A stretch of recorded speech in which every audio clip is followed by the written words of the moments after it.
ये इसमें बोल रही है खटारा ट्रेन आ गई, खटारा ट्रेन। ये है नैनी जन शताब्दी। पैकिंग ना हमेशा पहले से करनी चाहिए। मुझे पता तो था जाना है, और मुझे पता भी था बहुत कम सामान लेके जाना है। कहाँ गिरा दिया तूने? इसको देखो।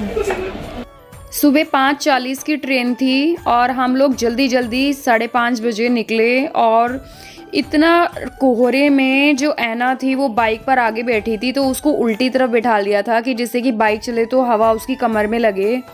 और फिर भी उसकी आंखों में इतने पानी आया जब बस रेलवे स्टेशन पर हम उतरे। इसकी ना मैंने जैकेट भी नहीं ली है, पजामे भी नहीं लिए है। वहाँ पर मार्केट में जाके इसकी जैकेट और पजामे लूँगी सबसे पहले, और जो काम करना है वो करूँगी। अभी मुझे पता नहीं है कि मैं वृंदावन जाना हो पाएगा या नहीं, पर मैं 100% कोशिश करूँगी महाराज जी के दर्शन करने की। 4 व्हीलर का अपना अलग ही वो है ना, मतलब ज़रूरत है हमेशा। मतलब ऐसे काम में तो बिल्कुल भी बच्चों को हवा नहीं लगती। तो 4 व्हीलर अभी है नहीं हमारे पास, पर हम लोग बहुत जल्दी ले लेंगे। मेरा बिल्कुल मन नहीं था आने का, क्योंकि मैंने कपड़े इतने सारे धोए थे, कोई पैकिंग नहीं करी थी। हालांकि मेरी सुबह ट्रेन थी, तो रात को मैंने सिर्फ 2-3 कपड़े डाले बैग में, और इतनी पैकिंग मैंने नहीं करी कि जैसे सब सामान रखना होता है ना। सिर्फ 2 कपड़े डाले और ऐना के भी 2, बस ऐसे ही आ गई मैं। देखिए इसके पास ट्रेन चली है 1 घंटे के बाद, और देखो कैसे कह रही है। ऐना क्या हुआ था? ऐना हाँ कह रहा अरे यार सुबह हो गई। ये कितनी वकील बनती है। वो जो ट्रेन में गाने वाले होते हैं ना, तो उनको बोल रही है कि आपने पैसे क्यों नहीं दिए हैं? उनको पैसे क्यों दिए? उनको भूख लगी तो वो खाने के लिए पैसे मांग रहे थे। हाँ तो उनको काम करके खाना चाहिए ना। नहीं, उनको तो अभी से माफी मांगो। तो हरिद्वार ट्रेन मेरी ये यहाँ पर पहुँच गई थी, और 1.5 घंटा लेट थी ट्रेन। उसके बाद में 12 बजे के करीब में हरिद्वार पहुँच गई थी। और जो सहारनपुर के लिए ट्रेन थी वो थी 2 बजे, 2:20 पर। तो मैंने सोचा यहाँ क्या वेट करूँ, बस से ही निकल जाती हूँ। बस से गई तो बस वाले ने 4 घंटे लगा दिए सहारनपुर के, क्योंकि कह रहा था बीच में से कुछ पुल टूटा है। और बस का फेयर इतना हो गया है हरिद्वार से सहारनपुर 158 रुपीज़। ट्रेन का फिर भी सस्ता पड़ता है। ये जो भैया थे ना, ये बंगाल से आए थे, और ये पतंजलि का सब देखने आए थे कि कैसे कैसे यहाँ पर क्या काम होता है। मतलब बहुत लोग घूमने आते होंगे ना, जहाँ पर पतंजलि का सब फूड प्रोडक्ट्स बनते हैं। और पता नहीं एंट्री है या नहीं है, पतंजलि रिसर्च फाउंडेशन लिखा है ना। तो कभी मैं भी जाऊँगी, लेकिन अभी बहुत ठंडा हो रहा है ना, अभी तो मेरा कोई मूड नहीं है पतंजलि जाने का। और फिर यहाँ से 4 घंटे के बाद हम लोग पहुँचे। मैंने करीब 12 साल बाद मैंने ये हाईवे देखा। मैं पहले बस से जाती थी जब किराया 60 रुपये था, आज से 15 साल पहले। और फिर उसके बाद तो मैं ट्रेन से ही जर्नी करती रही। और अब 2 घंटे बचाने के लिए मैं बस से गई, लेकिन बराबर हिसाब बैठ गया। अगर मैं 2 घंटे वहाँ पर भी वेट करती तब भी यही टाइम पर होता। मैंने ना इसको ये कहा था क्योंकि ये खाना नहीं खा रही थी ना, ये बार बार चिप्स बिस्किट यही सब ले जा रही थी। मैंने कहा बाबू इसके अंदर तो ना पत्थर है, पत्थर। तो बोल रही है, क्या बोल रही थी है ना? मम्मा इसके अंदर पत्थर नहीं है। आपको समझ नहीं आता क्या? आपको समझ नहीं आता क्या? ऐसे बोल रही थी मुझे कि आपको नहीं पता, देखो इसके अंदर पत्थर नहीं है। और ये देखो कैसे लटक रही है ये। इसको बिल्कुल डर नहीं लगता है कि गिर जाएगी आगे। तो इसकी एक्टिविटी हर टाइम चालू रहती है, इसको बिल्कुल डर नहीं लगता किसी चीज़ से। और सारे बच्चे आराम से बैठे हुए थे, लेकिन ये देखो। और पता है गंगा मैया को देख के इतना अच्छा लग रहा था ना, क्योंकि जब मैं पहले आई थी ना मई जून में, तो बरसात चल रही थी। बरसात चल रही थी तो उसमें ना पीला पानी आ रहा था, और इस टाइम एकदम साफ पानी। मौन है। और ये ना पहले मुझे बहुत भौंक रहा था। जब से मैंने इसे 2 रोटी दी है ना, तब से ये बिल्कुल शांत बैठा है। मतलब खेलने की कोशिश कर रहा है। इतना भयंकर कुत्ता है ना ये, ऐसे काटने को दौड़ता है। मेरे को तो इतना डर लगता है, जबकि बंधा हुआ है तो मुझे ऐसा लगता है खुल ना जाए।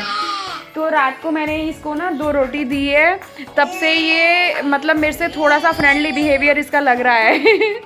और किमोन हाय बोल दो। हेलो किमोन। अली ये पता है बहुत बड़ा कुत्ता है ये। बहुत बड़ा कुत्ता। ऐना जाना उसके पास, जाओगी? कीमान जा रही हूँ, ज्यादा पास मत जाना।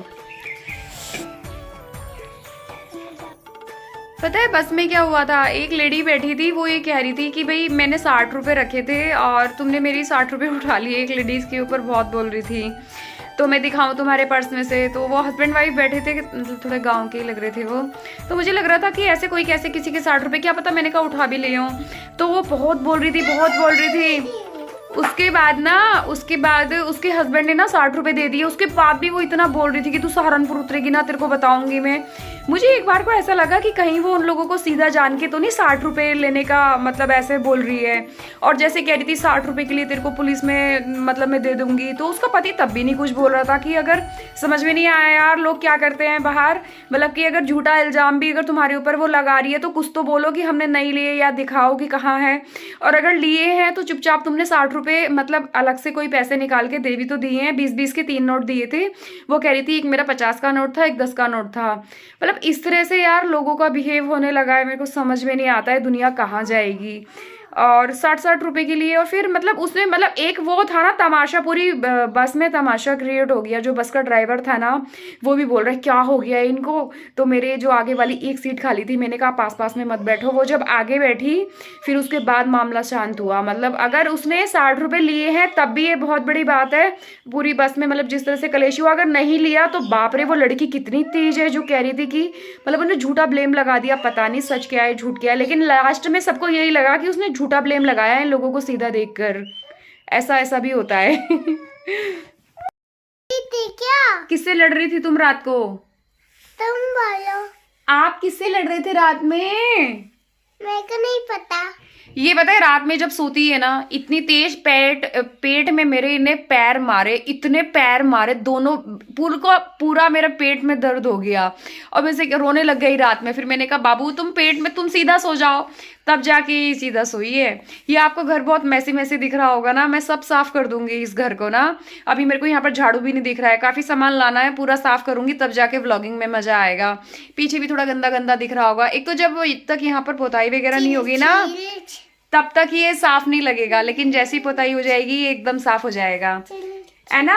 और ये देखो इन्हें सुबह ही जैकेट पहन ली। ये 250 रुपए की जैकेट है, इसके ऊपर इतनी अच्छी लग रही है। और ये देखो। और ये वी मार्ट से मैं इसकी जैकेट लेने के लिए गई थी, और तो 800-900 रुपए में भी उतनी अच्छी जैकेट्स नहीं मिल रही थी जितनी ये 250 रुपए में मिल गई। और हल्द्वानी में विशाल मेगा मार्ट में 600 रुपए में बहुत